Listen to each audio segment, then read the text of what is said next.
अस्सलामुअलैकुम। आज हम लोग कुछ विटामिन्स और मिनरल्स के बारे में बात करेंगे। आपको अक्सर डॉक्टर कहते हैं कि आपको विटामिन ए, अगर आपकी आईसाइट वीक है आपको विटामिन ए लेना चाहिए, आपकी बोन्स वीक है आपको विटामिन डी लेना चाहिए, आपको प्रेगनेंसी में फॉलिक एसिड लेना चाहिए। तो वो क्यों होता है, हम आज ये देखेंगे कि वो किस चीज़ के लिए हम लोग ये सारी चीज़ें यूज़ करते हैं। ये सारे विटामिन्स किस चीज़ के लिए होते हैं, हमारे कौन से बॉडी पार्ट्स के लिए होते हैं, हमारे बॉडी में कौन सी सिस्टम को इम्प्रूव करते हैं। और हम ये देखेंगे कि ये वाले जो विटामिन्स हैं हम कौन कौन सी सोर्सेज से हासिल कर सकते हैं। सबसे पहले हम विटामिन ए की अगर बात करें तो ये आँखों के लिए ज़रूरी होता है। जिनकी आईसाइट वीक होती है उनके लिए विटामिन ए की अगर वो लें, सप्लीमेंट्स लें या जो अपनी डाइट है वो वाली डाइट लें जिसमें विटामिन ए होता है, तो हो सकता है कि उनकी जो आईसाइट है वो इम्प्रूव हो जाए। तो और जिनकी है सही आईसाइट है उनको विटामिन ए लेना चाहिए कि उनकी मेंटेन ही रहे।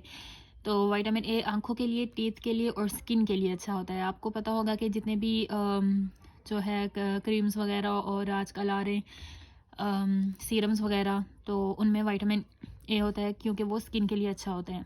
तो अगर हम लोग नेचुरल सोर्सेज में, आपको इधर नेचुरल सोर्सेज की ही बताऊंगी कि कौन से ऐसे नेचुरल सोर्सेज हैं जहाँ पे ये विटामिन्स होते हैं।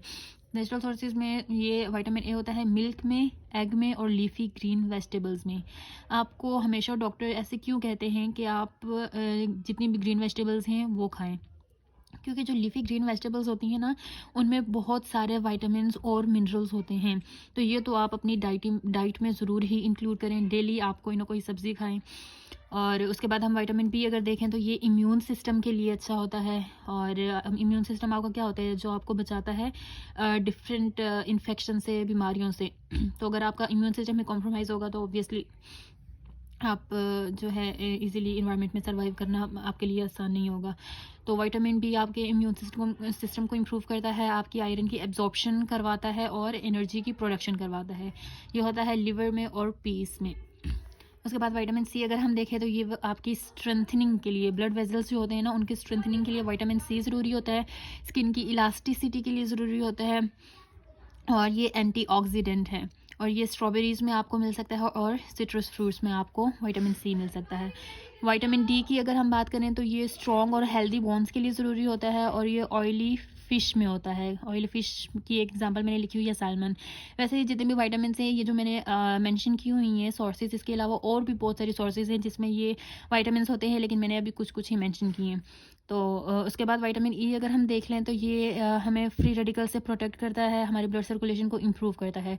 ये आलमंड में और सनफ्लावर में होता है। विटामिन के अगर हम देखें तो ये ब्लड सर्कुलेशन को इम्प्रूव करता है, ब्लड सर्कुलेशन के लिए ये अच्छा होता है। और ये पाया जाता है ग्रीन लीफी वेजिटेबल्स में। फॉलिक एसिड प्रेग्नेंट फीमेल्स के लिए, जब भी हम फॉलिक एसिड का नाम लें तो आपके माइंड में ये चीज़ आ जानी चाहिए कि ये जो है बेबी बर्थ के जितने भी डिफेक्ट्स होते हैं उससे बचाता है। प्रेग्नेंट फीमेल को, बच्चों को बचाता है। और जो जब फीमेल प्रेग्नेंट होती है तो उसको अलग से फॉलिक एसिड के सप्लीमेंट्स भी दिए जाते हैं और सेल की रिन्यूअल के लिए भी अच्छा होता है। और ये ब्रोकली और पीस में होता है। फिर अगर हम कैल्शियम देख लें तो ये टीथ के लिए और बोन के लिए ज़रूरी होता है, जैसे विटामिन डी होता है। योगर्ट और चीज़ वगैरह में ये पाया जाता है। आयरन होता है, हमारे मसल्स को नेचुरली जो है बिल्ड करवाता है और हेल्दी ब्लड को मेंटेन करता है। ये हमें ड्राई फ्रूट से मिलेगा। लीफी ग्रीन वेजिटेबल के साथ साथ आपको ड्राई फ्रूट भी खाने चाहिए। उसके बाद अगर हम जिंक देख लें तो ये हमारी फर्टिलिटी के लिए ज़रूर अच्छा होता है और इम्यूनिटी के लिए और ग्रोथ के लिए। और ये रेड मीट और पोल्ट्री और ऑयस्टर्स में होता है। क्रोमियम देख लें तो ये ग्लूकोज को फंक्शन के लिए इम्पोर्टेंट होता है और ये एनर्जी को सस्टेन करता है। ये मीट में पाया जाता है, नट्स में और फ्रूट्स में।